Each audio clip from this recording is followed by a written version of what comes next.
And we'll start out with that guy. Good old MAGA Mike. On Monday, House Republicans decided that it was time to shut down the House in order to protect President Donald Trump from a vote to release the Epstein files. A most transparent administration in history. Now, look, Democrats had planned to stage a vote on the floor that, if passed, would compel the release of the Epstein files. Everything that they know about Epstein, all the stuff that they have, including what could be the client list, which I believe exists, and the administration says it doesn't, even though they were hyping that list up for quite some time. Pam Bondi said she had it literally on her desk. Oh my God, no, I got the Epstein files. The client list is right on my desk. I'm reviewing it right now. Oh, the thing that I said that I was reviewing doesn't actually exist. Doesn't ring a bell. I have no idea. And you guys are idiots for believing us. That's literally what the Trump administration has been saying now about the Epstein stuff, and then later admitting that, okay, there is Epstein stuff, but it's all the Democrats, Democrat hoax. Insane. Anyway, the real stuff that the government has, they're holding on to it. Thanks to MAGA Mike Johnson, it's going to stay hidden for some time, at least until September. According to a report in Politico, House Republicans abruptly recessed a key rules committee meeting Monday evening, effectively halting legislative business for the week and blocking a planned Democratic-led vote to release materials related to Jeffrey Epstein's PDF network. Okay. Now, committee Democrats had planned to force a vote. Oh, so they do know how to force the vote. Interesting. That night, on a resolution calling for the public release of Epstein-related documents. The move came as the panel was preparing unrelated bills for the House floor for consideration. Now, Republicans decided, we can't have that. Epstein files. No. Shut it down. Until December. Probably in the hopes that MAGA is going to forget about it. Which, I mean, yeah, they tend to forget about most things. And they've got a pretty short memory. But I think this is the biggest scandal to hit the Trump presidency. The whole ties between again, convicted pedophile and the president of the United States. It's kind of a big thing. Big scandal. It's not just an elephant in the room. There is a whole herd of them. There is so much coming out about Trump's ties to Epstein that I'm left wondering, why didn't Democrats use this to go after Trump before? I don't know. It's probably because the Democratic Party sucks at politics. Let's be very real. They're not good at politics unless they're trying to go after the left, but that's a different conversation. Now, I also think that maybe some of their corporate donors could be in the Epstein files. Perhaps even a couple of Democratic politicians, wouldn't be surprised if they were also in the Epstein files. I'm just saying. But mostly, I would expect it to be Trump and a lot of Republicans and a lot of right-wing donors. Oh, and of course, maybe some of those, mega church pastors, those people.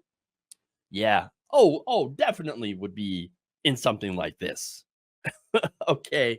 But anyway, moving on. House Majority Leader Steve Scalise had said it was, quote, unlikely that the committee would reconvene this week at all. Lawmakers had later confirmed that there were no plans to return, meaning the House will likely head into August recess without voting on several bills that cannot pass under expedited rules, including a Republican-backed immigration measure and a water permitting bill. Okay. Now, what's interesting here is that in the House, the Republicans have an extremely thin majority. I mean, it has gotten thinner in these last 6 months. I mean, you've had some Republicans that have resigned their positions. So Real thin, real thin. Still, lucky for them, you also had some Democrats not quitting, but literally dying in office. Enough to where Republicans still have a several member majority. Interesting. So now, that said, there are a couple of Republicans who are interested in seeing the Epstein stuff released. And they actually meant it. One of them, Thomas Massey, got together with Progressive Ro Khanna to, yes, introduce a bill to release the files via a discharge petition to force a vote. Oh, interesting. They just need 218 members to sign on, which means only a handful of Republicans are necessary. And the fact that MAGA Mike Johnson shut it down before they even had a chance shows that there were enough Republicans interested in seeing this and voting for this that it scared the hell out of them. Scared the hell out of Mike Johnson. So enough to where he's like, okay, we're going to have to delay. Maybe they can delay long enough to allow those FBI agents who are scrubbing the Epstein stuff, scrubbing Trump's name specifically, to get done with their work, which has been described as utter chaos. Maybe that's the whole point. Delay, so we can get rid of all mentions of Donald Trump in the files and then release them. And if they can scrub Trump's name from those files, why wouldn't they add someone else's name in there? I mean, I'm just saying. I'm not saying they are doing that. I'm saying they could. What's to stop them? What's to stop them? Now, here's the thing. Didn't Republicans already try to pass their own resolution to release the Epstein files?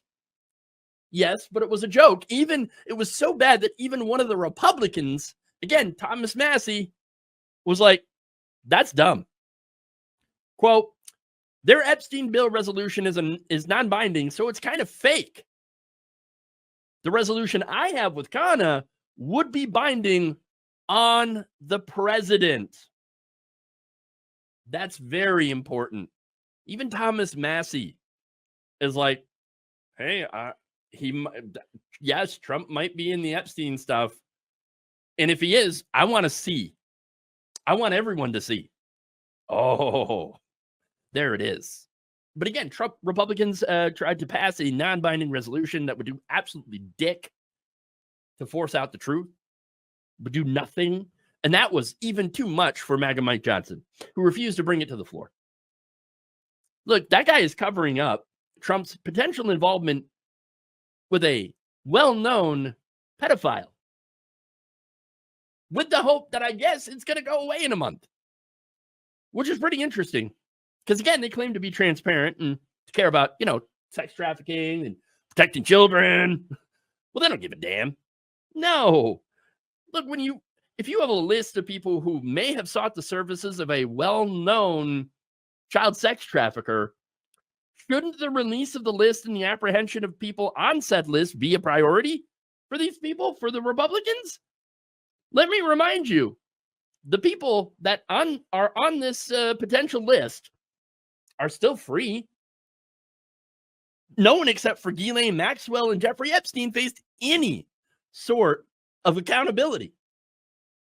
Ghislaine Maxwell, the only person who's still alive, and that's an important point currently, that was in prison as a result of this. It's pretty interesting, isn't it? And look, I don't care who is on that list. If you harmed a child, you deserve prison time. I don't care if it's Bill Clinton. I don't care, who it is, right? I don't care if it's, and I'm not saying that this would happen, but I don't care if it's Bernie Sanders.